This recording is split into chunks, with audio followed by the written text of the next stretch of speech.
to start. The next example we're going to look at is 1.0 times 10 to the minus 8 molar HCN solution. And if we look at the Ka for HCN, the Ka is 6.2 times 10 to the minus 10. So looking at that Ka, that tells me that it's a really weak acid, HCN. It's got a very small Ka. So very little of it is ionized or hydrolyzed. So we'll deal with this.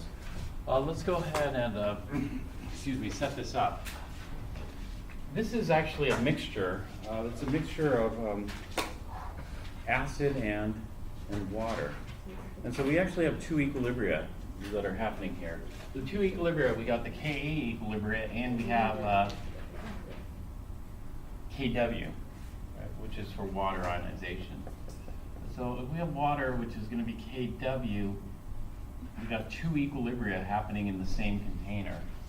And so if I have a beaker that's labeled 1.0 times 10 to the minus 8 molar HCN, I want to know what's happening in this solution. Well, the way I would try to handle this would be to take these equilibria in steps, starting with the largest K value. And so what has the largest K value here? Ka. Ka would be the biggest. And so we would start with that. So starting with step 1, I would go HCN. Now what is a Ka? A stands for acid hydrolysis or acid ionization, acid ionization. It's probably more commonly called acid ionization, but we'll call it acid hydrolysis. It's the same thing. And acid hydrolysis is acid plus, it's always the same, acid plus water. Acid plus water. And so we can have collisions between HCN and water that's going to produce hydronium and cyanide. And so initial, we're going to assume nothing's happened. None of these HCNs have been allowed to break apart or ionize or hydrolyze. And so they're all intact as molecules. So when I see this, this means intact molecules, i.e. unreacted molecules. H2O is a pure liquid, so let's just blank out that column.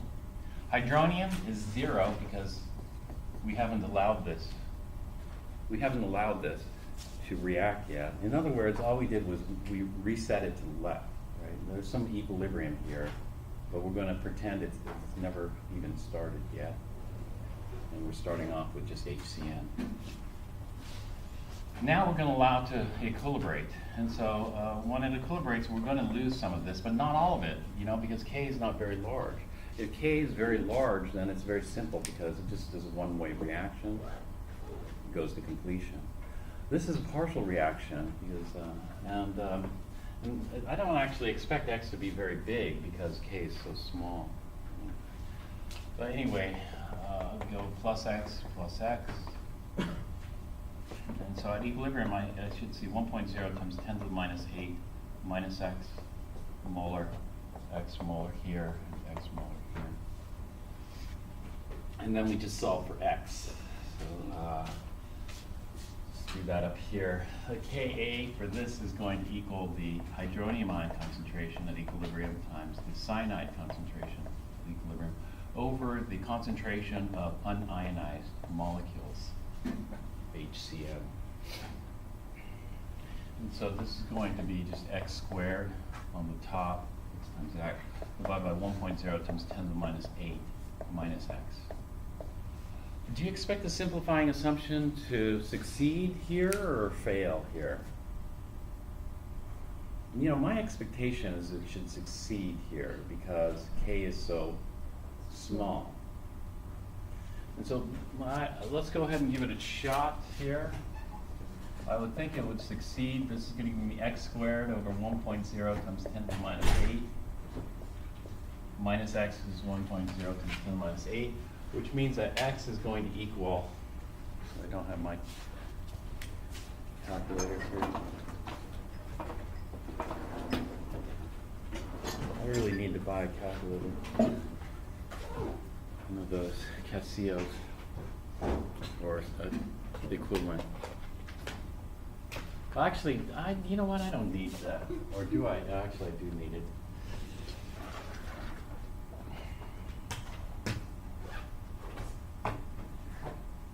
.0001. 0.0001. Any more digits, or that's it? That's it. All right, 10. Is that what other people got? Oh wait, I'm sorry, throw it in.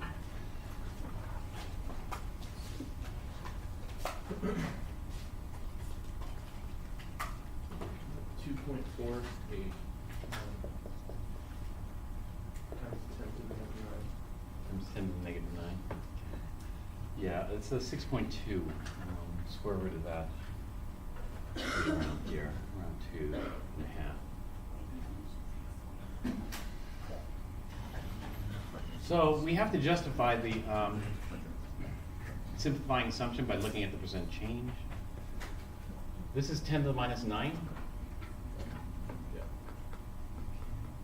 Okay, so that would be 0.248. 0.248 times 10 to the minus 8 over 1.0 times 10 to the minus 8 times 10 squared percent, which gives us 24.8%. 24.8% means the simplifying assumption failed. So why did it fail when I was expecting it to work here? Because our initial amount of hydrogen cyanide was so low. Yeah, exactly. It's because, yeah, the change is small. You know, that is a very small change, 10 to the minus 9. But the problem is our initial is tiny. You know, normally when we're trying to visualize the initial, we think of in terms of swimming pool. If we had a swimming pool. But this amount would be, you know, comparable to a little thimble. If we had a little thimble of water, we lose a drop, then it's going to be significant. And so it also depends on the initial. If the initial amount is extremely small, then we don't have a large reservoir of water and or whatever we're removing from it. And so in this case, we are right, the change is very small. I mean, 10 to the minus 9 is very small, but unfortunately our initial was extremely small. And so we cannot use the simplifying assumption here, fail. And so we'll have to use the quadratic, but this one's not too bad to get in quadratic form. So it's going to be x squared plus 6.2 times 10 to the minus 10x minus 6.2 times 10 to the minus 18 is equal to 0. If you get this into quadratic form, let's go from there.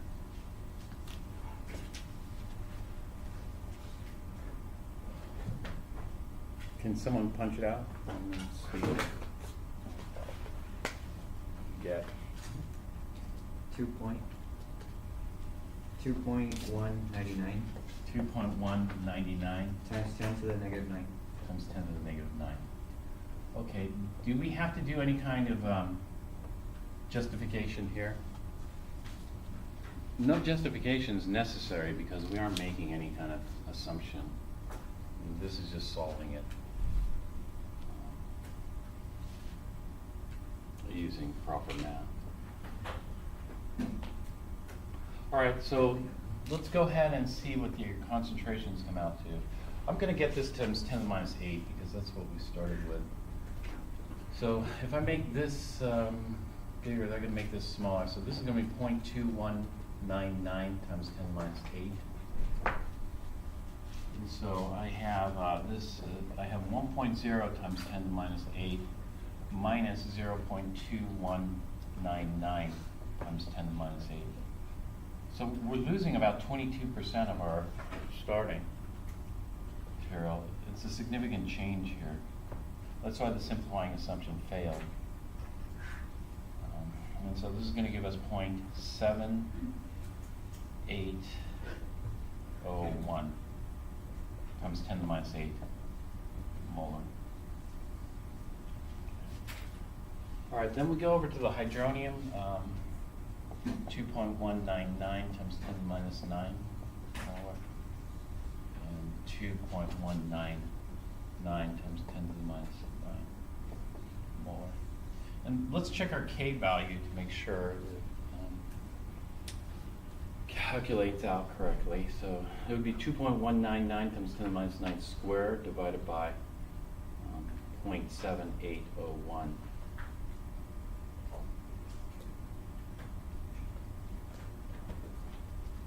So just check our K. What does it come out to, number-wise? 6.199 times 10 to the negative 10. All right, and which would round to 6.2. So we're good. This looks like we have the equilibrium.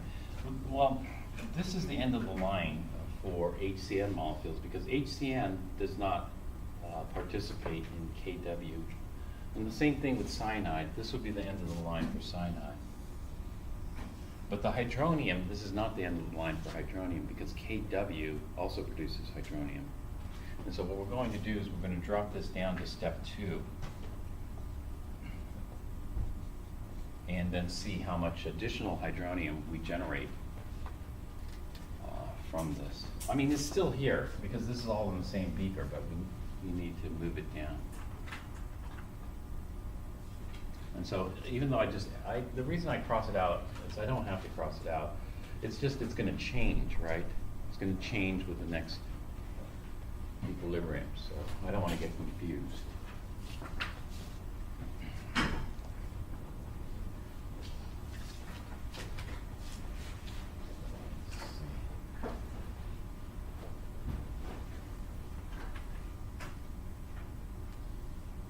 Let me erase this part here. Let me do step 2 over here.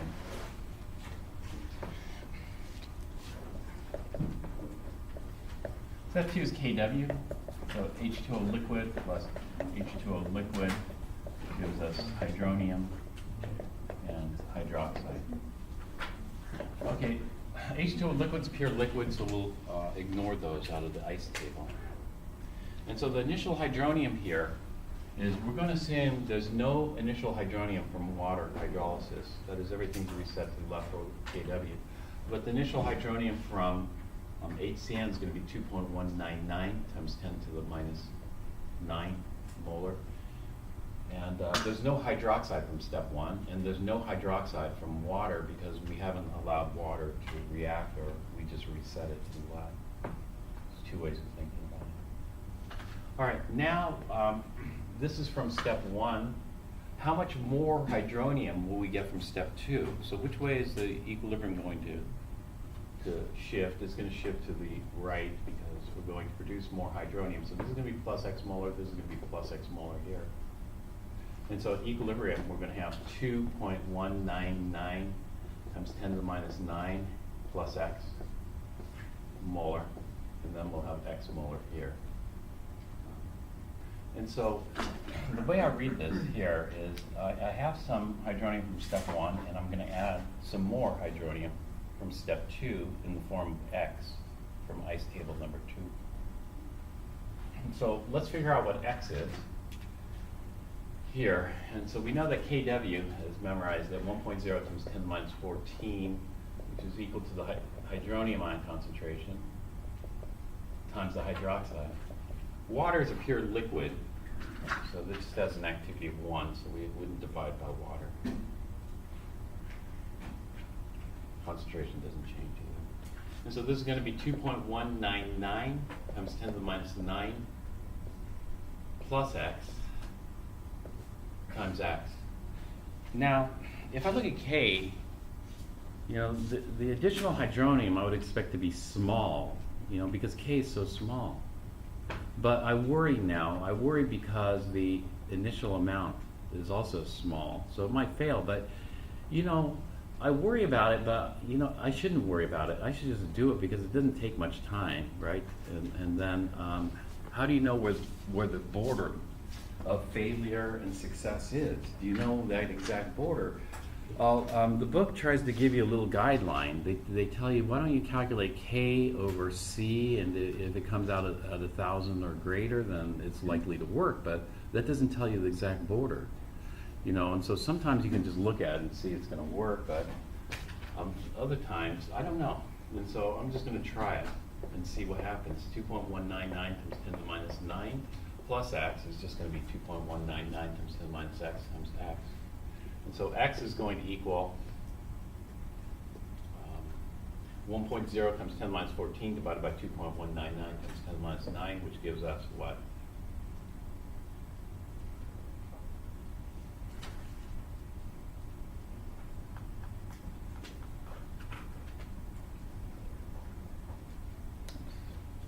Rotate this.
Does somebody have it?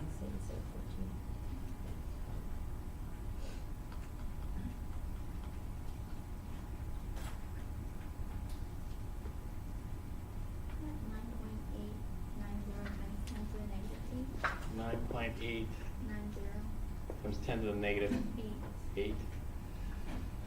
All right. So the percent change would equal, you know, x in this case over the initial. X over the initial, which is 2.199 times 10 to the minus 9 times 100%. So just divide it by this times 100, and what do you get? I got 4.54. I did the quadratic, so I didn't. Oh, you did the quadratic. No, don't do the quadratic yet. We'll do this. We just want to see if the simplifying assumption works. And then I'll save your answer, though, because we will use it. And so what did you get? 4.? 4.5. 475 times 10 to the negative 8. Okay.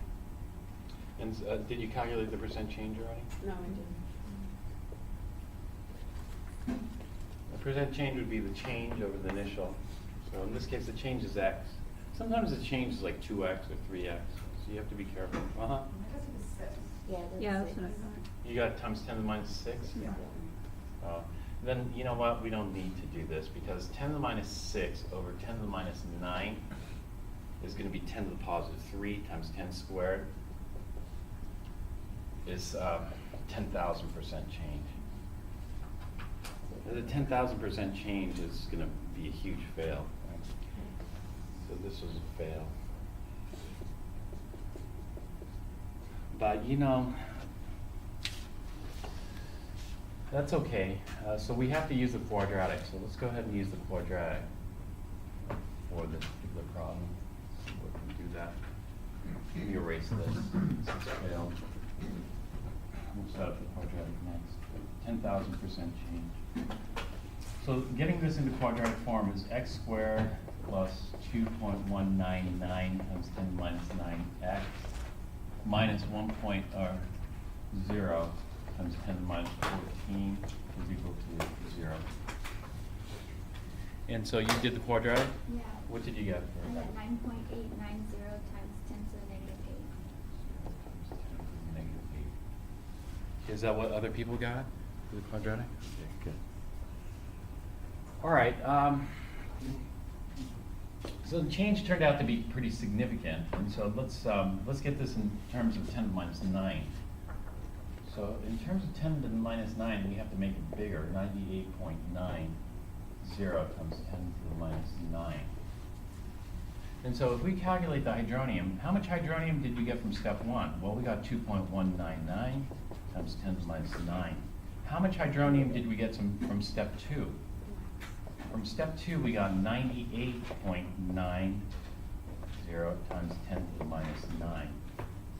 And so when we add these two up, we will have 101.099. 101.099 times 10 to the minus 9. So out of this, 100 times 10 to the minus 9 molar, 2% of the hydronium came from step 1, 98% or 99% of the hydronium came from step 2.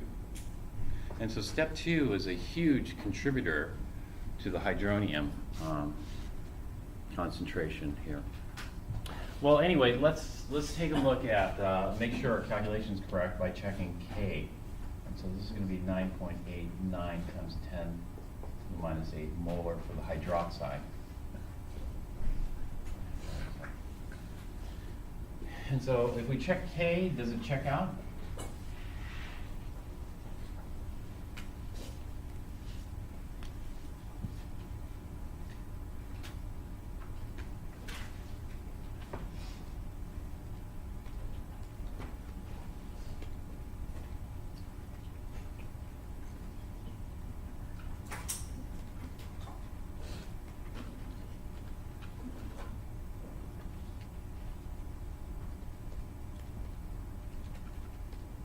So if we were to check K, we use the 98.90 for hydronium. No, you use the total hydronium.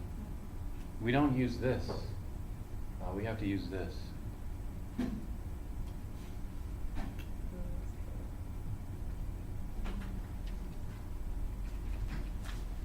Because there's going to be some hydronium present from step 1, we can't just make it disappear.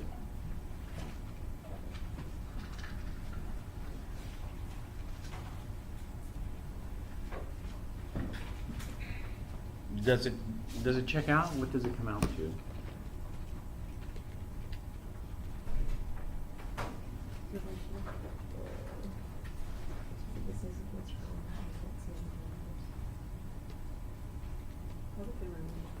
I got it.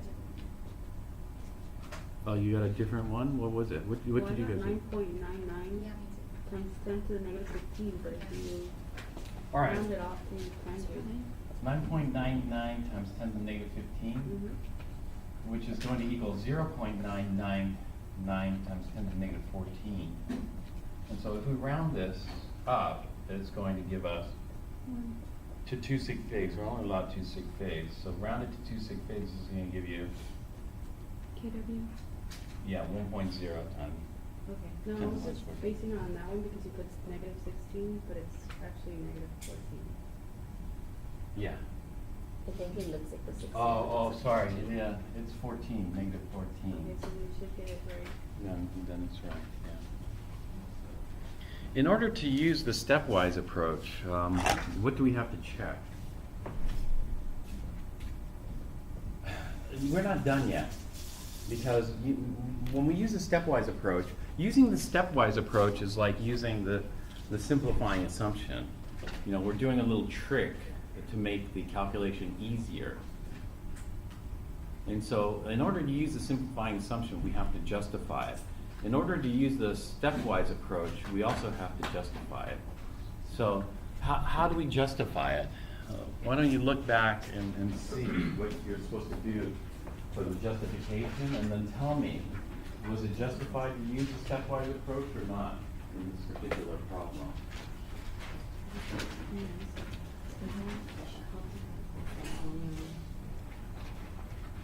To go to the bottom. It's first step 2. It's like the rule. So you go down because of this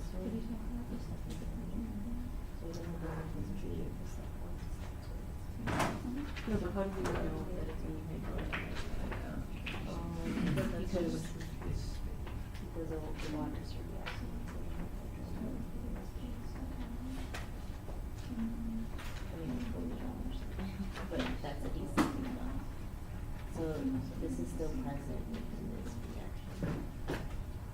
And it's still being used, so that's why we continue to So we're just basically doing, we'll have our exam for tomorrow, and then we're adding more to it.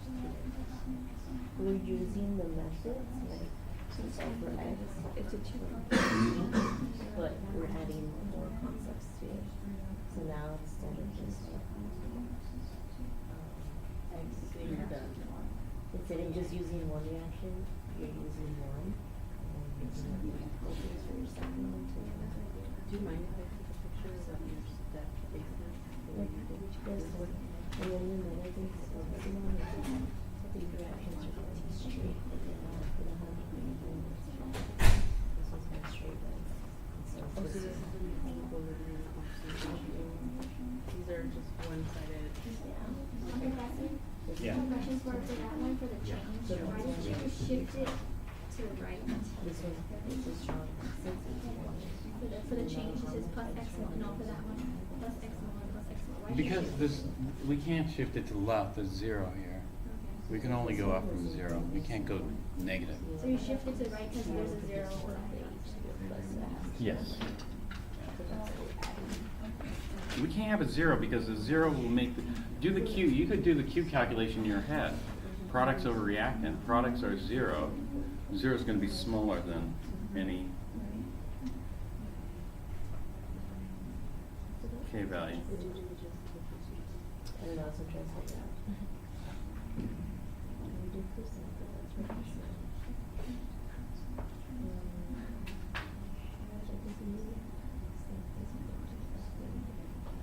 So it won't always work. It's step 2 determines step 1.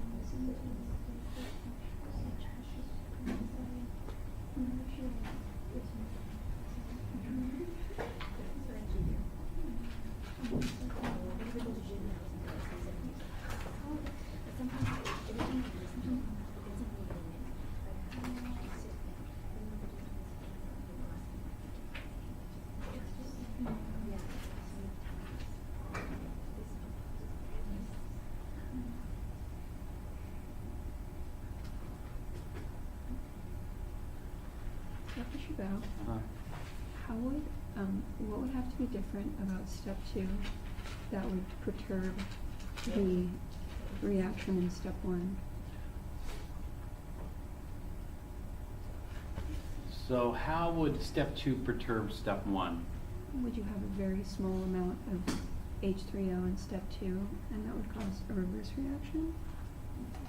Well, the thing is, this. We have a new hydronium concentration, and if we think about the beaker, we can't have, in one beaker, can we have two separate hydronium ion concentrations in this beaker? No, there can only be one. And when we think about the hydronium, the total hydronium concentration in this beaker is now equal to 101.80 times 10 to the minus 9 molar. That's the total hydronium.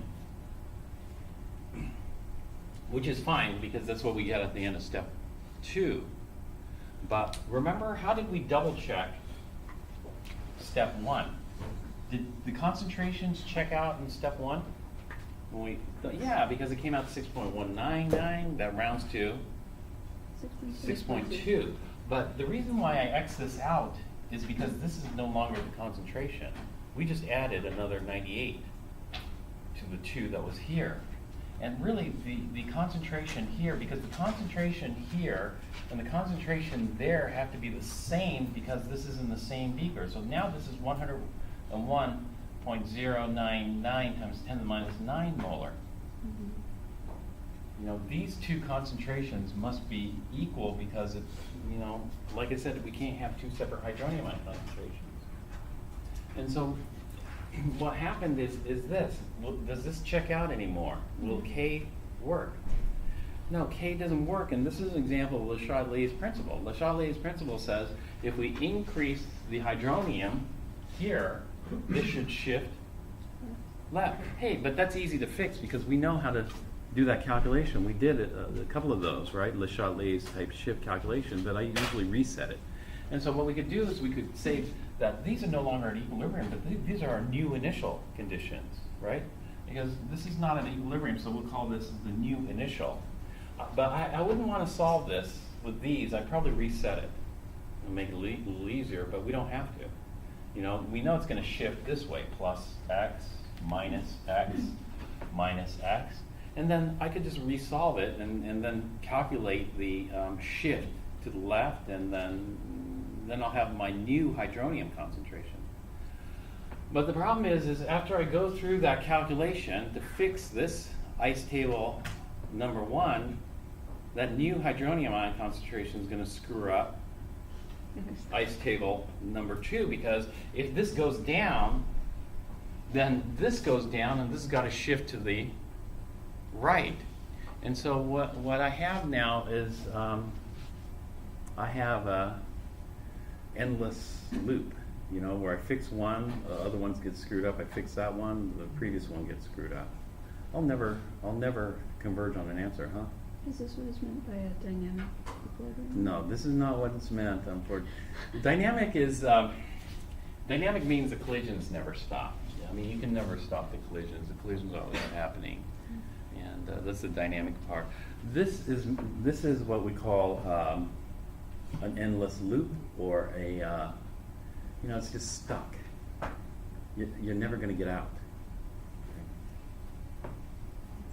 And so the stepwise method fails. Does everybody see that? Fix one, screw up the other, fix the other, screw up the previous. You know, it's just never going to, we're never going to do this, because fixing this one will perturb that one, then fixing this one, we're going to perturb the other one. So we're in this endless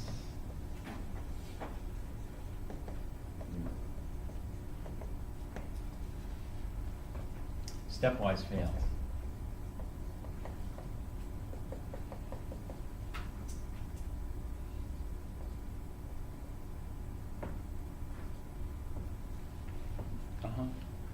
Couldn't we have known that was going to happen beforehand? Because No. It's hard to tell. Maybe it would have worked, maybe it wouldn't. It's hard to predict. You know, a lot of people want to know, okay, if you could already predict it's going to happen or not happen, then, you know, sometimes you can predict it because there's certain clues. But the border is gray. You know, there's no simple algorithm that says, okay, for this type of problem, you're going to have to use this type of method. The only thing is we just try it and see. If it works, great. If it fails, then we go to the next thing. Well, it's just that I see that we have two K values that are different by orders of 10,000, and both of them are directly proportional to the concentration of hydronium in their K equation. This usually works. I'll tell you, let me tell you the tricks after you see a lot of these. If the K values are very close, then we might end up in a loop. Yeah, if the K values are far apart, like 10,000, typically stepwise works. Typically it works, but it failed here. You know, that's stepwise works really well when there's a 3 orders of magnitude difference between the successive Ks. Usually works great. Unfortunately, in this case, it didn't. And so, you know, there are lots of little things that you can memorize, but, you know, where is the cutoff? Where is the border? If you can't succinctly say where the border is, then you don't know where the border is exactly. And that means when you're doing it, you're just guessing anyway, unless it's clearly, let's say, you know, you're in Kansas and there's the Mexican border, then obviously you're in the U.S., but, you know, if you're in San Diego or in Texas or something, you might cross, I don't know, across the border or something. But the thing is, it's not so clear, and so we just try it, and and then C. The clue here is this. We have a weak acid at extremely low concentration. What screwed us up here is the concentration. If I did, let me tell you, if I did 0.100 molar HCN, it would have succeeded. It's just because I did 1.0 times 10 to the minus 8 molar. And so the problem is okay, small concentration stepwise failed, but where is the border between small concentration and big concentration? So if I said, let's do 1.0 times 10 to the minus 6 molar, 2 orders of magnitude higher, 100-fold increase in concentration, will stepwise succeed or will it fail? You know, I don't know. It might succeed for HCN but fail for some other acid, you know, in that case. But let's say I had 1 molar. If I had 1 molar HCN, then probably it's going to succeed, probably. Right?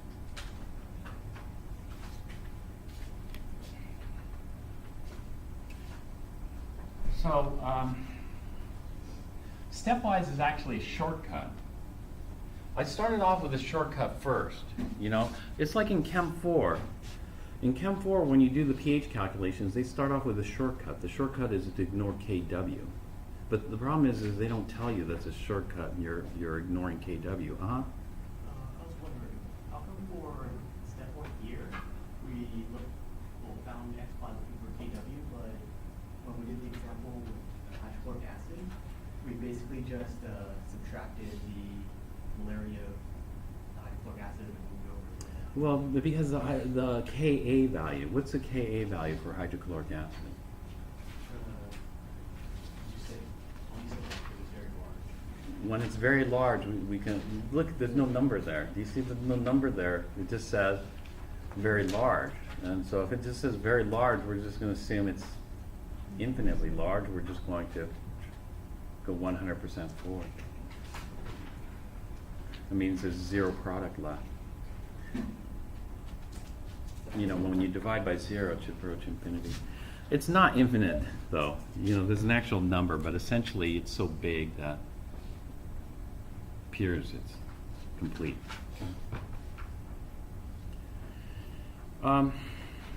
You learn other shortcuts in Chem 4.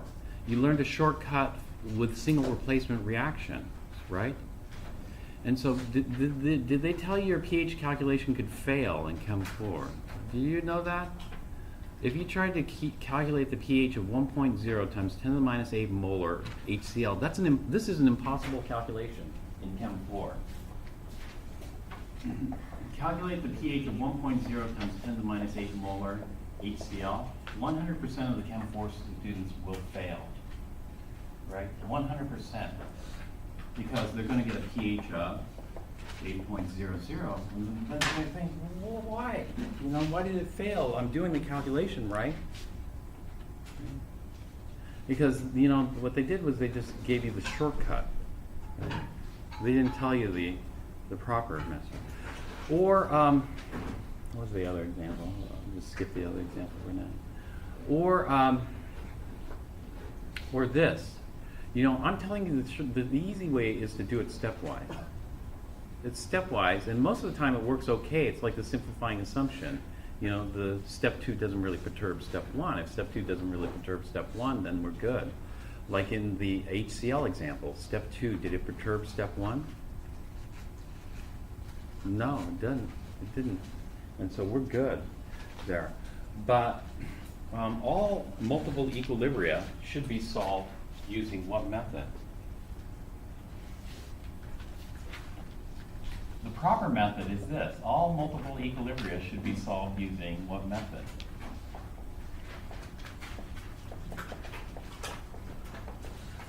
This is going to work for all of them. You know, there's no exception. This will work for all of them.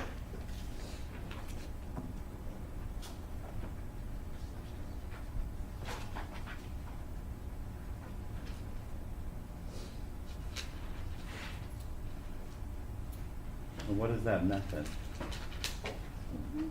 Hmm? Did you just say stepwise? No, stepwise doesn't work. Stepwise is kind of the trick. Stepwise is a trick to make multiple equilibria calculations simpler. Because the alternative is to solve them properly, and the proper method for solving multiple equilibria is what I call simultaneous. So should be solved simultaneously.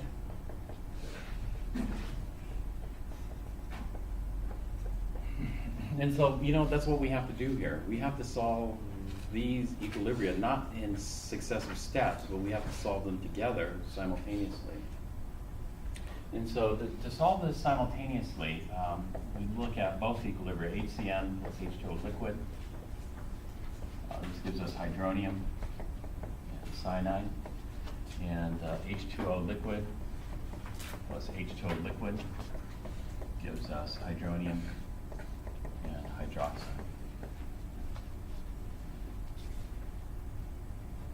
This is how we're going to solve these simultaneously.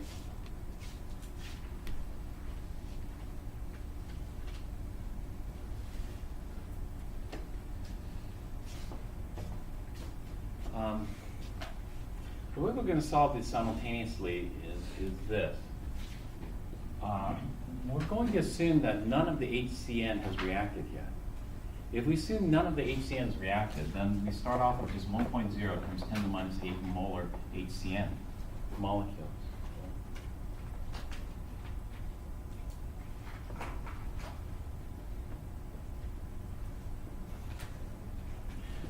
Normally we'd have this and 0 here, right? But we know we have another equilibria giving us hydronium. That other equilibria giving us hydronium is Kw. And so what we're going to do is we're going to say that there's 0 molar cyanide here. So none of the HCNs reacted, but we're going to assume that the water has already reacted to produce some hydronium. And so what variable do you want to assign water? Give me some letter we can assign the hydronium from water. W. W? Okay. We'll call this W molar. And so we have W molar present from water, the hydronium that we're going to get from water molecules colliding. And so the change here is going to be, what should we call the change? Minus X? Yeah. Yeah. Okay, minus X molar, plus X molar, plus X molar. And so at equilibrium here, we're going to have 1.0 times 10 to the minus 8 minus X molar, W plus X molar, and X molar. And so I can see that the total hydronium here at equilibrium should be a combination of the hydronium from water plus the hydronium from HCN, the acid. Now this is going to be a very tricky thing I'm going to do. I'm going to assume that none of the waters have collided yet. If I assume none of the waters have collided yet, then there's no hydronium from water. But I have to factor in the hydronium from HCN. And so this is weird, but just follow along. How much hydronium do I get from HCN collisions? What should I call that? A for acid. Well, I've already assigned the letter to it. What letter? Okay. Not W. W is the hydronium from water. But now I want the hydronium from HCN. X. It's X. So we're going to start off here with X molar. And so this W is from water. This X is from HCN. You have to bear with me because we're resetting. Do you see we're resetting this? And so that means hydroxide is going to be 0 molar because there's no waters that you have yet collided. But didn't I just say waters have already collided and I generated it? Yes, but it doesn't matter because we can reset it and then we're going to reach the same equilibrium anyway. And so we're going to call this X. The change here is I've already assigned it. The change has got to be plus W molar because that's what we call the hydronium that's generated from water. And then hydroxide is the same because it's a 1-to-1 ratio. So whatever hydronium we make, we also make that amount in hydroxide. So we're going to get X plus W molar here, and then we're going to get W molar here. Now take a look at this. Do you see that the hydronium ion concentration in equilibrium on the left and the hydronium ion concentration in equilibrium on the right are the same? Now this is going to succeed, right? Because if we solve this simultaneously, we will get the hydronium concentration that satisfies both ice tables simultaneously.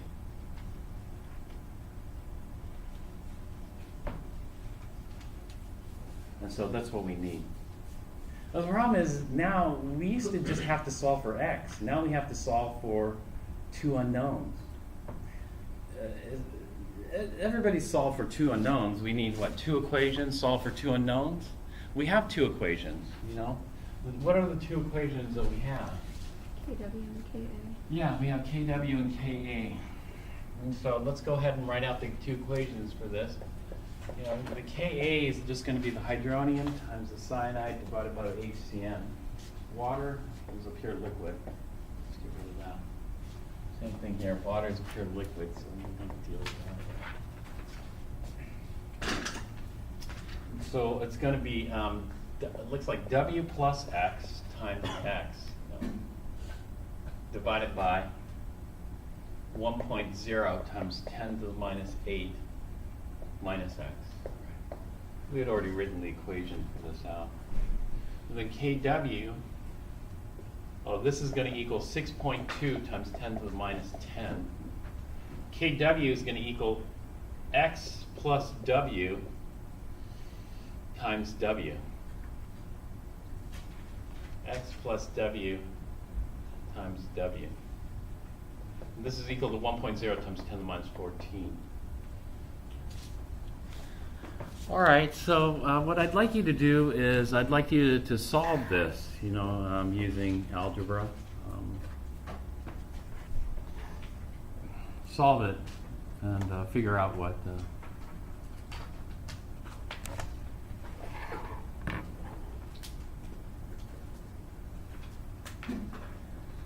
W and X are.